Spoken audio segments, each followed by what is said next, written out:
Hi, I'm Cedric. When I was 12, I started DJing, played in clubs, at festivals, also here. So my dad was really worried, but he said, look boy, if your grades at school are okay, you can do whatever you want. And when you turn 18, you can really do whatever you want. So I continued my career. When I was 18, I hit the table and I said, look dad, I want to become a musician. But he said, yeah, you can do whatever you want, but you need to choose between becoming a doctor, a lawyer, or an engineer. So I thought maybe a sound engineer, but that was not the way he saw it. He also told me, everything will be okay in the end. If it's not okay, it's not the end. As far as I know, John Lennon is not my dad, but they did have the same quotes. So I decided to study law. I specialize in copyright law. But unfortunately, when I turned 19, my dad passed away. So I thought the only way to make him proud is to get my master in law. So I did. I got my master in law. I jumped on the first train to London, and there I studied sound engineering. Back in London, I had some kind of identity crisis. I don't know if you ever had this or will have this. But I was like, who am I? What do I want to do in life? What is my red thread? All these worries. And then I thought maybe looking back, connecting the dots to find my passion might be a strong idea. So no surprise to you, I think, my passion that I found out in London is the power of sound. The power of sound might seem obvious, but I don't know if you remember the very first sound that you ever heard. I don't know if you remember if you were in your mom's womb. Trust me, you were there. Your eyes were closed, but your ears were already open during the 20th week. The mother heartbeat, how beautiful is that? And then when you're on this planet, you walk on this planet, sound can literally touch you. Right now, I am touching you. I'm producing frequencies and I'm touching your ears. But there is this difference between hearing and listening. Hearing is what you do in a passive way with your ears. Listening is what you do in an active way with your brain. If you really listen, you can tell the difference between cold and hot water.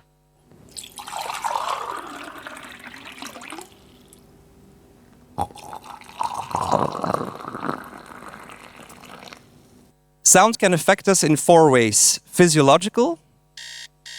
I don't know who invented this terrible alarm clock. Every morning when you wake up, it produces cortisol, gives you stress. Psychological. The bird song. If you carefully listen, it gives you a feeling of safety. There's no tsunami coming, there's no dangerous animal. It suits you. Cognitive is all about focusing. You know the sound when you're in a restaurant or in an open office, you cannot focus. That's why in Disneyland they've put these water fountains to cut through the noise and give you a calming effect. Last effect, behavioral. Imagine that you're in your car or on your bike or running. This triggers your neurons. It gives you better performance and it produces dopamine. Now, I don't want to over-rationalize sound because in the end, sound is emotion. Or shark in the water.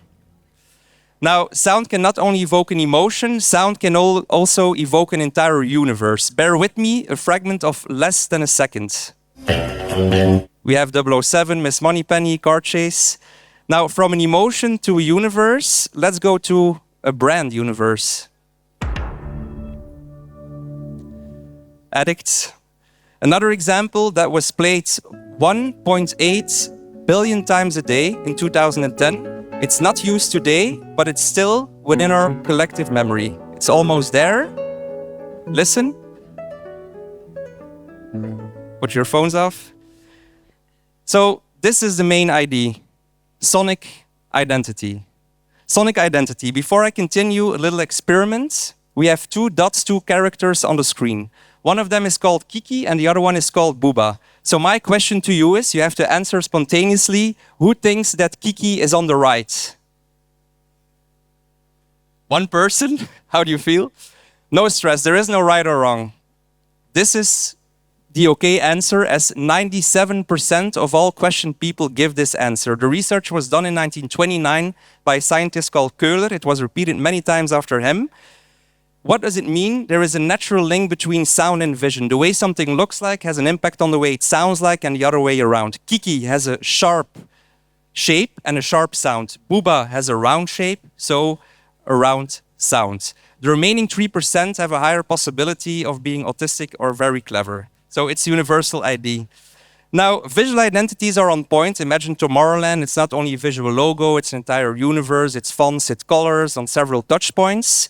Now, Martin Lindstrom once said, the biggest part of marketing money is spent on the eyes, and it doesn't make sense. I thought the guy is damn right. It doesn't make sense. You can ask the question, what does a brand or an identity look like? I prefer the question to answer, what does a brand sound like? Now, I'll take you into a journey into sounds. Sonic identities avant la lettre. In 1937,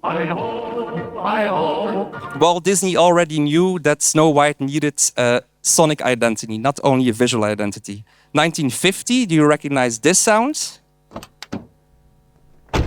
That's the sound of a corridor. It has to give you the feeling of safety, just like you're in the womb. So back in Japan, they were already thinking about this product sounds. Same for Harley Davidson, tried to get a patent on their motorcycle sounds, or when you open a Coca-Cola bottle. Or this morning, my two little boys ate some Rice Krispies, and when they poured the milk, you had a product sound as well. I have a dream. Almost a melody. Martin Luther King picked his words wisely. He has his unique tone of voice, a known voice identity. My superhero?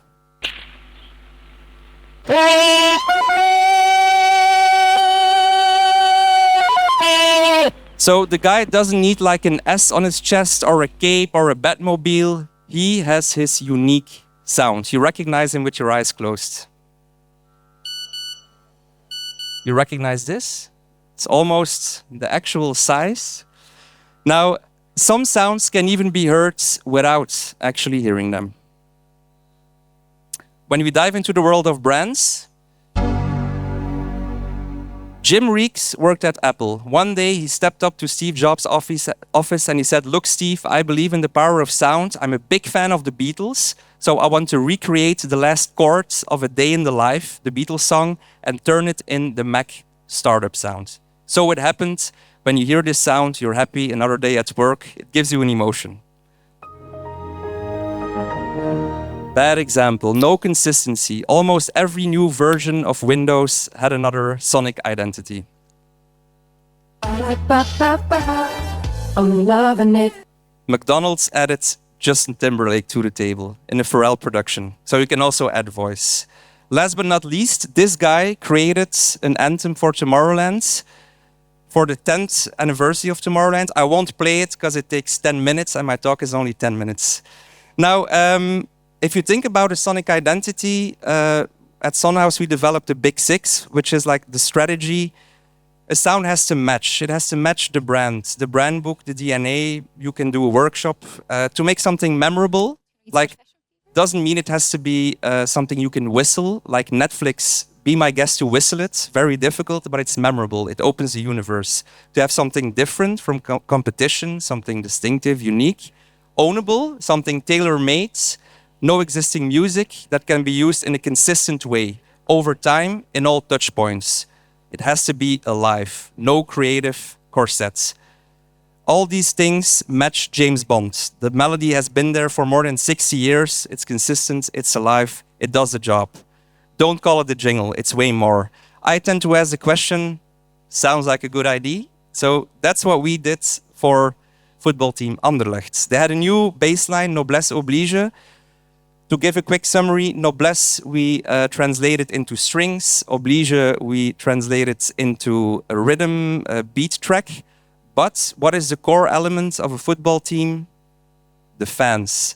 We went to the stadium, we recorded the game, and there we found out the core sound DNA of the Anderlecht fans. Sounds like this. We grabbed this and turned it into a unique anthem that we launched in a special way just before the kickoff of a game.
Een applaus voor notre Royal Sporting Club Anderlecht.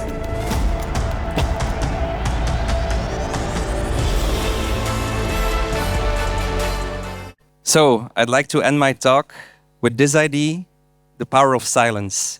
If it's not better than silence, you need it as a touch point, as a touchstone. Just like Mozart said, the music is not in the notes, but in the silence in between. If it's not better than silence, you better shut up for a better sounding planet. Thank you for listening.